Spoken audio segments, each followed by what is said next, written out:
सुप्रभात बच्चों। Asha National English School and the Good Shepherd Education Centre से मैं पुष्पा मध्यान संचार माध्यम कक्षाओं में आप सभी का स्वागत है। कक्षा 3 के छात्रों के लिए आज का विषय है विज्ञान। बच्चों, विज्ञान की देन।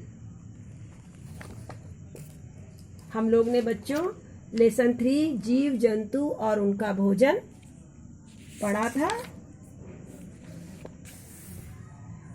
सर्वाहारी जंतु हम पढ़ चुके थे। अब हम यहाँ से फिर पढ़ते हैं पालतू जंतुओं का भोजन। जो पालतू जानवर होते हैं, जिनको हम पालते हैं, उनको पालतू कहते हैं। ये हमने आपको बताया था। देखिए फिर से, पालतू जंतुओं से हमें बहुत सी उपयोगी वस्तुएं प्राप्त होती हैं, बहुत से कार्यों में हमारी सहायता भी करते हैं। हमें उनके भोजन का विशेष ध्यान रखना चाहिए। गाय, भैंस, बकरी आदि से हमें दूध प्राप्त होता है। इन जंतुओं को भोजन में हरी घास, बिनौला आदि देना चाहिए। इससे इनके दूध की क्षमता बढ़ती है। घोड़ा, ऊंट, गधा, बैल आदि जंतु बोझा ढोने, गाड़ियां चलाने अथवा खेतों में हल खींचने के काम आते हैं। ऐसे जंतुओं को भोजन में चने, दाल, तिलहन आदि दिए जाने चाहिए, जिससे इनके शरीर में ऊर्जा की वृद्धि हो सके। हम लोग ये पढ़ चुके थे बच्चों। अब देखिए, ये गाय है, हमने बताया था ना। गाय देखिए चारा खा रही है। घोड़ा भी घास फूस खाता है, चारा खाता है। ऊँट है, ऊँट जो है इसको, ऊँट को क्या देना चाहिए? इनको भी अच्छे से भोजन देना चाहिए। ये हम लोग के बोझा ढोने के काम आते हैं, गाड़ियाँ चलाने अथवा खेतों में हल खींचने के। अब देखिए, कुछ पक्षियों जैसे मुर्गी, बत्तख आदि के अंडों को हम अपने भोजन के रूप में खाते हैं। बच्चों, हम लोग अंडा खाते हैं ना। इन्हें ऐसा भोजन देना चाहिए जो इनके शरीर के निर्माण में सहायक हो। जंतुओं की भोजन करने की आदतें। विभिन्न प्रकार के जंतु अलग अलग प्रकार का भोजन करते हैं। जंतुओं के भोजन करने का तरीका भी अलग अलग होता है। विभिन्न जंतुओं के जबड़े, दांत व जीभ में अंतर पाया जाता है। प्रत्येक जंतु के मुंह व दांतों की बनावट उनके भोजन के अनुरूप होती है। ठीक। शाकाहारी चौपायों के मुंह में आगे के दांत चौड़े तथा पहने होते हैं, जैसे गाय, भेड़, बकरी, भैंस आदि। इन दांतों से ये जंतु पहले अपने भोजन, घास, पत्ती, अनाज आदि को जल्दी जल्दी निगलकर अपने पेट में इकट्ठा करते रहते हैं। बाद में मिश्रण के समय ये इस भोजन की थोड़ी थोड़ी मात्रा पेट से वापस मुंह में ले आते हैं। इन जंतुओं के पीछे के दांत बहुत मजबूत तथा मोटे होते हैं। इन दांतों से ये जंतु भोजन की थोड़ी थोड़ी मात्राओं को धीरे धीरे अच्छी तरह चबाते। बच्चों, आप लोग ने गाय को देखा होगा ना, जिसको बोलते हैं जुगाली। वो अगर कुछ खाती है, फिर धीरे धीरे धीरे मुंह में चबाती, जो झाग उसके निकलती है, यही चीज बताई गई है। गिलहरी, खरगोश व चूहे के दांत बहुत नुकीले व पैने होते हैं।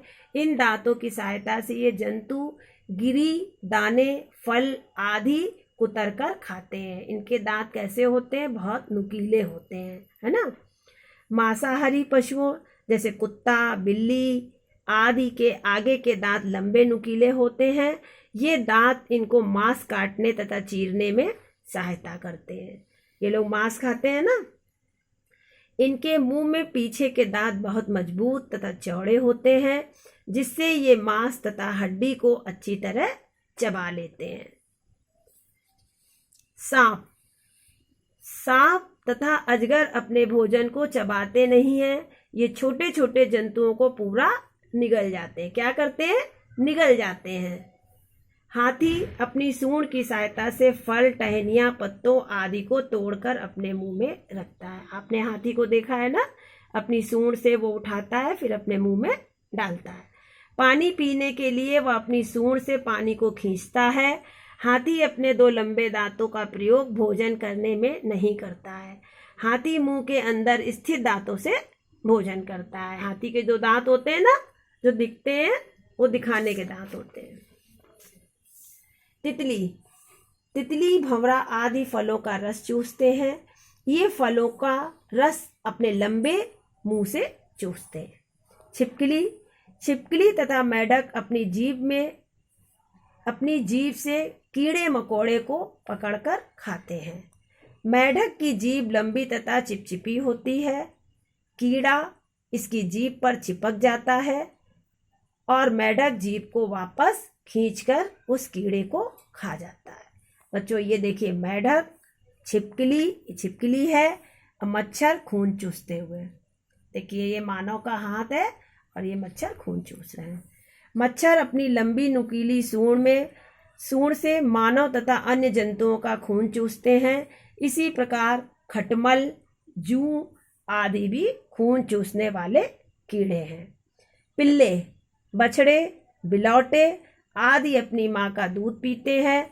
अपने बच्चों को दूध पिलाने वाले जंतुओं को स्तनधारी कहते हैं। ये देखिए, गाय है, अपने बछड़े को दूध पिला रही है ना।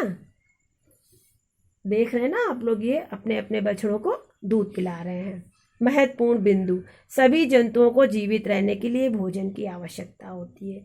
किसकी आवश्यकता होती है? भोजन की। कुछ जंतु केवल घास, पौधे, पत्ती, फल आदि खाते हैं। ऐसे जंतु शाकाहारी होते हैं। कौन से होते हैं? शाकाहारी, जो केवल घास, पौधे, पत्ती, फल खाते हैं। वे जंतु जो अन्य जंतुओं का मांस खाते हैं वे मांसाहारी कहलाते हैं, है ना। वे जंतु जो अन्य जंतुओं का मांस खाते हैं वो मांसाहारी कहलाते हैं। कुछ जंतु पौधे के उत्पाद तथा मांस दोनों खाते हैं, ये जंतु सर्वाहारी कहलाते हैं, है ना। सर्वाहारी कहलाते हैं। याद रखिएगा, शाकाहारी, मांसाहारी, सर्वाहारी। पालतू जंतुओं से हमें बहुत सी उपयोगी वस्तुएं प्राप्त होती हैं। बताया था ना, गाय, भैंस, बकरी, इन सब से हमको क्या मिलता है? गाय से दूध मिलता है, भैंस से दूध मिलता है, बकरी से दूध मिलता है। इनको हम लोग पालते हैं। प्रत्येक जंतु के मुंह व दांतों की बनावट उनके भोजन के अनुरूप होती है। अभी आपने समझा, सुना, ठीक। अब बच्चों आप इसको अच्छी तरीके से घर में एक बार और रीड कर लीजिएगा और हम लोग इसके आगे की एक्सरसाइज नेक्स्ट डे करेंगे। इसको आप रीड जरूर कीजिएगा, ठीक है, अच्छे से। ओके।